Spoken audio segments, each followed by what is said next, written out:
आंध्र प्रदेश के प्रकाशम जिले से खबर है। मुस्लिम समाख्या वेदिका के रियासती सदर सैयद सलाउद्दीन संतानो तालापाडू हल्के के असेंबली के एमएलए बीएन विजय कुमार से मुलाकात की। इन्होंने प्रकाशम जिले के मदिलापाडू गांव में वाक़ई मुस्लिम कब्रिस्तान से मुताल्लिक मसले पर याददाश्त पेश की। इन्होंने बताया कि नागला अप्पलाडू मंडल के इस गांव में तकरीबन 85 मुस्लिम खानदान आबाद हैं और यहाँ का कब्रिस्तान 300 फीट लंबा और 300 फीट चौड़ा है, मगर कई बरसों से गाँव में बरसने वाला बारिश का पानी इसी कब्रिस्तान की तरफ मोड़ दिया जा रहा है, जिससे तदफीन के दौरान काफी दुश्वारियां पेश आ रही हैं। यहां पानी खड़ा रहने से मैयतों की तदफीन में रुकावट पैदा होती है, जिस पर मुस्लिम बरादरी में शदीद नाराजगी पाई जा रही है। सैयद सलाउद्दीन ने एमएलए से मुतालबा किया कि फौरी तौर पर इस संगीन मसले का हल निकाला जाए। एमएलए ने इस पर मुस्बित रद्द-ए-अमल जाहिर करते हुए जरूरी इक़दाम का वादा किया।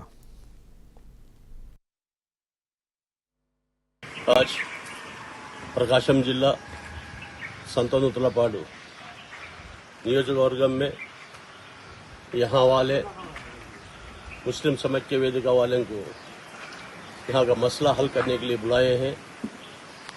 यहाँ तकरीबन 100 मुसलमानों के घर हैं।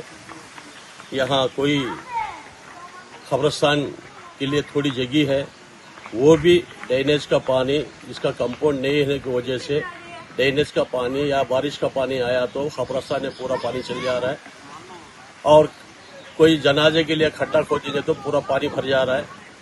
इस हालात में यहाँ कई बार इन लोगों ने कोशिश की तो उसके बाद में हमें उन्होंने इतला किया कि यहाँ की हालात ऐसे हुकूमत की नज़र ले जा रही है।